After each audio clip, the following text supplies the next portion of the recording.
সকাল সকাল চলে আসছি রান্নাঘরে। আজকে একটু অন্যরকম করে বিরিয়ানি রান্না করব মাহিনের জন্য, যাতে মাহিন তেল না পায়, কষ্ট কম সেভাবে। তো যাই হোক, সেই উদ্দেশ্যে চলে আসছি। এখন দেখা যাক কোনটার পর কোনটা করা যায়। আজকে বিরিয়ানিটা রান্না করব আমি এই শানের মশলাটা দিয়ে। বাসায় এই পরিমাণ বিরিয়ানির মশলা জমা হয়েছে তা বলার মতো না, প্রচুর পরিমাণ বিরিয়ানি মশলা জমা হয়েছে। তো এখন আমি এটা দিয়েই ভাবতেছি যে রান্নাটা কমপ্লিট করবো ইনশাল্লাহ। মশলাটার মধ্যে কিন্তু ভিতরে মশলা দেওয়াই থাকে। বিরিয়ানি কখনো এক মশলা দিয়ে রান্না করা ঠিক না। এক এক সময় এক এক মশলা দিয়ে রান্না করলে টেস্টটা বোঝা যায় যে কোনটা কেমন হয় বা কোনটা কম বেশি হয়। এরকম অনেকে আছে যে সবসময় একটা দিয়ে রান্না করে, আমি কিন্তু তা করি না। আমি রাঁধুনিরটা দিয়েও করি, শানেরটা দিয়েও করি, এর আগে আর একটা প্রাণেরটা দিয়েও করি। যখন যেটা মানে কাছে থাকে সেটা দিয়ে রান্না করে ট্রাই করি। আজকে কেমন যেন লেগে লেগে যাচ্ছে। তো যাই হোক, আমি কিন্তু এখানে দিছি পেঁয়াজ, কাঁচামরিচ, একটু আদা বাটা, একটু রসুন বাটা আর একটু শানের মশলাটা দিয়ে দিলাম, তো টক দইটাও দিয়ে দিলাম। এই যে বলছি না যে আজকের বিরিয়ানিটা আমি একটু অন্যভাবে রান্না করব মাহিনের জন্য। আজকে একটুখানি চালাকি করব। সেটা হলো, কালকে চিকেন রান্না করছিলাম, চিকেনটা আমার কাছে খুব একটা টেস্ট হয় নাই। তো কালকের চিকেনটাই আজকে আমি সব মশলার মধ্যে দিয়ে ভাবতেছি যে এটাই পারফেক্টভাবে রান্না করার চেষ্টা করব ইনশাল্লাহ। দেখা যাক কেমন হয়, যেমনই হোক আপনাদেরকে দেখাবো। তো যাই হোক, মশলাটা আগে আমি কষায় নিই। বিরিয়ানি রান্না করতে অনেকে চিনিটা পরে দেয়, আমি কিন্তু চিনিটা মানে যতটুকুই দিই না কেন আগেই দিয়ে দিই। আমার কাছে মশলার মধ্যে দিলে ভালো লাগে।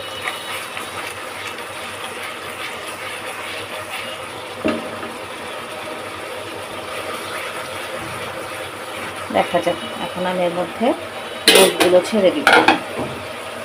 এর মধ্যে কিন্তু আমি রান্না করা মানে মুরগির গোশটা দিয়ে দিচ্ছি।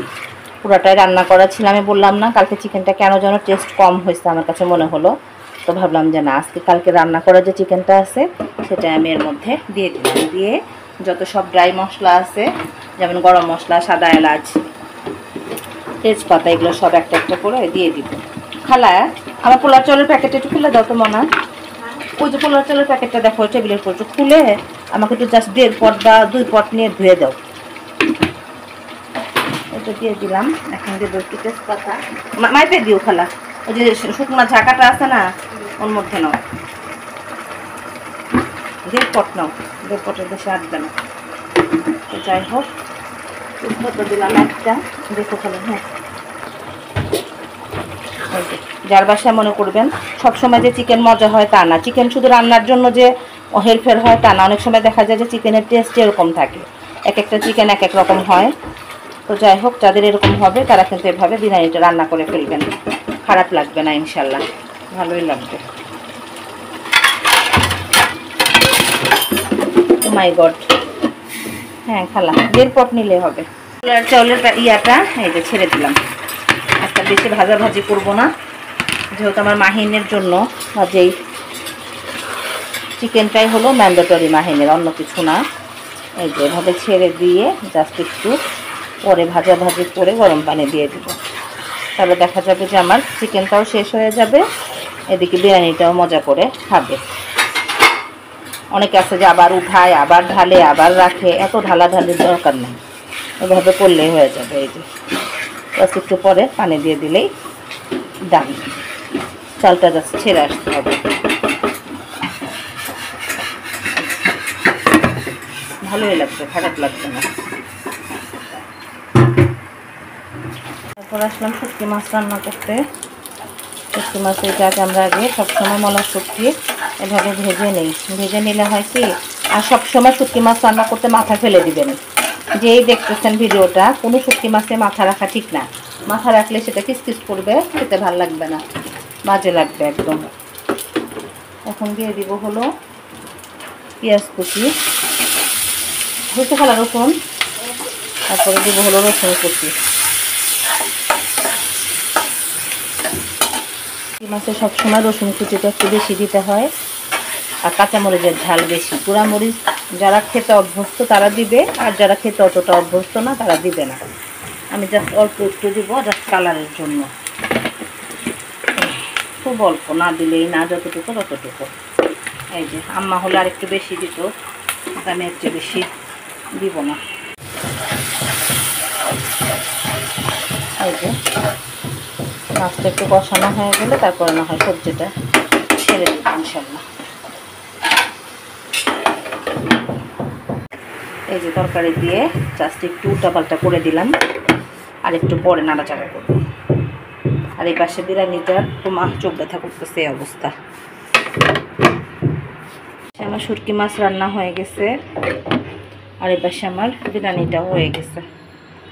একদম ফ্লেভারটা খুব দারুণ আসছে। যাই হোক, আজকে ইফতারের ঝামেলাটা বিরিয়ানির উপর দিয়ে চলে যাবে, কারণ ভীষণ গেল নানির বাসায়। সে কখন আসে তার কোনো ঠিক ঠিকানা নেই। আমি আর মাহিন, ওর বাবা তো সিক, রোজা রাখে নাই। এই হলো অবস্থা। খালা চলে গেছে কাজ করে, কিন্তু রান্নাঘরটা তো আমাকে একটু হাত দিতেই হবে, না দিলে তো হবে না। সব কাজই দেখা যায় যে, আরে এত রোদ আজকে তা বলার মতো না, প্রচণ্ড পরিমাণে রোদ। এই যে বাইরের পরিবেশটা মনে হয় বাইরে কাপড় দিছে 1 ঘন্টায় হয় নাই, 1 ঘন্টার মধ্যে মনে হচ্ছে যে সব কাপড় চোপড় একদম শুকিয়ে মচমচা হয়ে গেছে।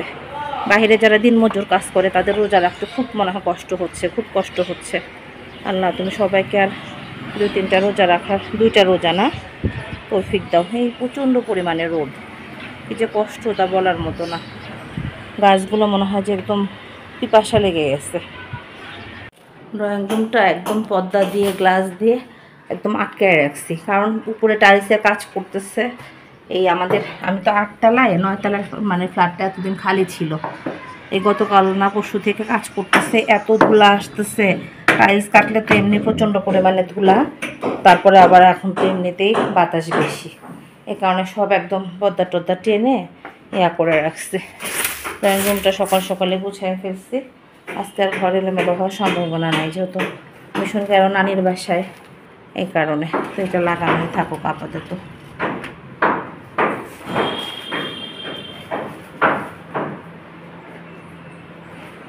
প্রচুর রোদ, চেয়ারটা ক্লোজ করে ফেলি। শব্দ যে কোন দিক থেকে আসে তার কোনো ঠিক ঠিকানা নেই। এই গ্লাসটা কিছুটা লাগাই দিই, গ্লাসটা না লাগাই দিলে এখান দিয়েও ধুলা আসবে। এই যে রোদ, প্রচুর রোদ, বলার মতো না, একটু লাগানো থাকবে। আসসালামাইকুম, আশার অঙ্কন থেকে আপনাদের সকলকে জানাচ্ছি অনেক অনেক শুভেচ্ছা। আশা করছি সবাই ভালো আছেন। আলহামদুলিল্লাহ আমিও ভালো আছি। এখন বাজে একদম 2:30টা। আমার আজকে কেন যেন মানে আলহামদুলিল্লাহ মানে সময় এত বারাকা আসছিল, মানে সব কাজ আমার শেষ হয়ে গেছে। কাজের খালাটা খুব তাড়াতাড়ি আসছিল, চলে গেছে। তো যাই হোক, 2:30টার মধ্যে একদম বাসার কাজ প্লাস নামাজ গোসল সবই কমপ্লিট হয়ে গেছে। তো যাই হোক, আশা করছি যে যেখান থেকে দেখছেন সবাই ভালো আছেন ইমান এবং স্বাস্থ্যে। আমরাও আলহামদুলিল্লাহ আছি। আমার সাহেবের শরীরটা খুব একটা ভালো না, তারপরেও আগের চেয়ে এখন একটু স্টেবল আছে। এই তো যাই হোক, রোজা শেষের দিকে আর মনে হয় 1-2টা রোজা আছে। মনটা খুব খারাপ, যাহারে মানে রহমতের মাস কত দ্রুত চলে গেল, তাই না? এই তো কিছু করার নাই। এবার রোজার মাসটা যে খুব একটা ইবাদত বন্দেগী করতে পারছি তাও না, কেন যেন মানে কোন দিক দিয়ে চলে গেল আর কোন দিক দিয়ে ব্যস্ততার মধ্যে সময় কাটালাম বুঝতেই পারলাম না। এই তো যারা অনেক নামাজ রোজা প্লাস ইবাদত করতে পারছে তাদের জন্য আসলে অনেক অনেক শুকরিয়া। আর আমরা তো আসলে কি বলবো, কোনো কিছুই মনে হয় ঠিকঠাক মতো করতে পারি না। ভিডিওটা যে করি সেটাও মনে হয় ঠিকঠাক মতো করতে পারি না, এই হলো অবস্থা। তো যাই হোক, এখন প্রায় 2:30টার মতো বাজে, আর আমার বাসার উপরে কনস্ট্রাকশনের কাজ চলতেছে। এত ঢুকঢাক শব্দ, ওইরে বাপরে বাপ, তা বলার মতো না। তো যাই হোক, এখন যাবো একটু রেস্ট নিতে, একদম আসরের পরে উঠবো। একটু বিরিয়ানি রান্না করছি, একটু শুটকি রান্না করছি, ইফতারি রেডি করছি। যদি ইফতার করি তাহলে না হয় বড়াটা ইফতারের আগে ভেজে ফেলবো। এই হলো কাজ। বড় ছেলে গেছে নানির বাসায়, মানে কাজের প্রেশার অনেকটাই কম। ছোট ছেলে, আমি আর আমার সাহেব বাসায়। এই মোটামুটি সব কাজই কমপ্লিট করে ফেলছি। মাহিন, আবিটু খোলো তো মা। মাহিন, তোমার ম্যাম কিন্তু পড়া কমপ্লিট করতে বলছে, সন্ধ্যার পরে আসতেছে। আমি তোমাকে ভিডিওতে দেখাবো না, ঠিক আছে? দেখাচ্ছি না তোমাকে, তুমি আম্মুকে বিলিভ করতেছো না? আম্মু তো ভিডিও, আচ্ছা ঠিক আছে, আচ্ছা দৌড় দাও তাহলে তুমি। মাহিন রেডি না হয় ভিডিওর সামনে আসে না, তার জন্য আসবে না। দেখাবো আসলে মেয়ে বাচ্চারা ভিডিওতে আসতে চায়, ছেলে বাচ্চারা ভিডিওতে আসতে চায় না। আল্লাহ, তো যাই হোক, মাহিনের যে ম্যামের নানি মারা গেছে, উনি খুব ভালো মানুষ ছিল। আর নানিকে তো সবাই ভালোবাসে, কিন্তু ম্যামের সাথে প্রচণ্ড পরিমাণে টাচি ছিল। এই ম্যাম মনে হয় অনেক সিক হয়ে পড়ছে, এই অনেক দিন হলে অসুস্থ, কিন্তু 27 দিনে মারা গেছে। আলহামদুলিল্লাহ, ওনার ভাগ্যটা এত ভালো তা বলার মতো না। তো যাই হোক, এখনও আসে না, এখন মনে হয় ঈদের আগে আর আসবে না মেবি। আর না আসি সেটাই ভালো, যেহেতু এখন একটা শোকের মধ্যে আছে। এই আমি আসলে কোনো কিছু নিয়েই না প্যারাপিরি করতে পছন্দ করি না, বাচ্চাদের কোনো কিছু নিয়েও না, টিচারদের কোনো কিছু নিয়েও না। মনে হয় যে অ্যাজ ইউজুয়াল লাইফ বা একটু শান্তির লাইফে আমার কাছে ভালো লাগে, অশান্ত কোনো কিছু আমার কাছে ভালো লাগে না। তো যাই হোক, অনেক গল্প করে ফেললাম, ভিডিওটা তো সকাল সকালে অন করে ফেলছি। এই আবার না হয় দেখা হবে ইফতারের আগে, ইনশাল্লাহ ইনশাল্লাহ। একদম ইফতারের সময় হয়ে গেছে, তাড়াহুড়া করে চলে আসছি যে পড়াগুলো আগে কমপ্লিট করে নেই, সময় একদম কম।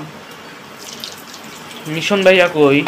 আসতেছে, মিশন বাসায় ইফতার করবে, মিশন নানা নানি সব বাসায় ইফতার করবে।